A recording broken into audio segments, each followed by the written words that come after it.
Start with a warm, engaging tone. Have you ever met someone who seems to have no filter? Someone who does or says things that would make most of us cringe, yet they just carry on, completely unfazed. It often makes you wonder, how can they not feel any shame? This brings up a tough, old saying: a person without shame is a worthless person. Now, I know that sounds incredibly harsh, almost like something an angry grandparent would shout. And in today's world, where we talk a lot about self-acceptance and not letting others judge us, this idea feels a bit outdated, doesn't it? But what if we've misunderstood the true meaning of shame? What if, instead of being a purely negative emotion we should get rid of, it's actually a vital part of what makes us good, decent human beings? Let's explore this together. Is a life without shame truly a life of freedom? Or is it a life that's missing something fundamental? First, let's be clear about what we mean by shame. I'm not talking about that toxic, soul-crushing feeling that makes you believe you're inherently flawed or unlovable. That's what we call toxic shame, and it's destructive. It paralyzes you and can stem from trauma or constant criticism.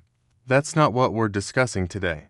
The kind of shame we're talking about is more like a social and moral compass. Think of it as that little pang of discomfort you feel when you realize you've been rude to a server, or when you've told a white lie that spiraled out of control.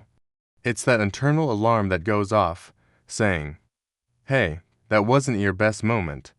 That action didn't align with the person you want to be." This kind of shame isn't there to make you feel worthless. It's there to make you reflect. It's a signal from our conscience, a sign that we've crossed a personal or social boundary. It's a powerful motivator for self-improvement. It's what pushes us to apologize, to make amends, and to promise ourselves we'll do better next time. Without that feeling, why would we ever change? Imagine a society where no one felt this kind of shame. At first, it might sound liberating. No more embarrassment. No more blushing over a silly mistake. But think about it more deeply. A world without shame would be a world without accountability. People would lie without remorse, break promises without a second thought, and hurt others without any internal consequence. Our social fabric is woven together with threads of trust, respect, and mutual understanding.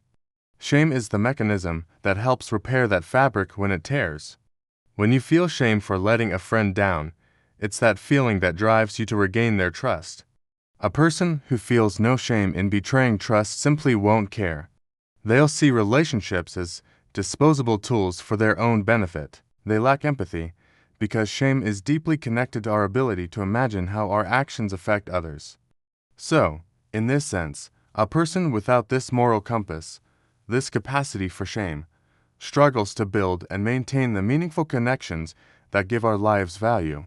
Let's look at this through the lens of personal growth. Every major step forward in our lives often comes after a moment of reckoning. Maybe you failed an important exam because you didn't study. The shame and disappointment you feel aren't just punishments, they're fuel. They drive you to develop better study habits, to become more disciplined, to not make the same mistake again. Or perhaps you said something hurtful in a moment of anger. The shame that follows isn't meant to brand you as a bad person. It's a catalyst for learning emotional regulation, for understanding your triggers, and for becoming a more patient and kind individual. The person who feels no shame simply doesn't learn these lessons. They blame the teacher for the failed exam or justify their angry outburst. They remain stagnant, trapped in a cycle of repeating the same errors, never growing, never evolving. They miss out on the profound satisfaction that comes from overcoming our own flaws and becoming a better version of ourselves. A life without shame is a life without growth. So, how do we differentiate between healthy shame and the toxic kind?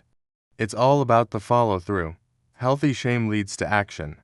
It says, "I did a bad thing," which motivates you to correct your behavior. Toxic shame, on the other hand, says, "I am a bad person," which leads to despair and inaction. The key is to see shame not as a final judgment on your character, but as feedback. It's like a coach pointing out a flaw in your technique. You don't quit the team. You listen to the feedback and you practice to improve.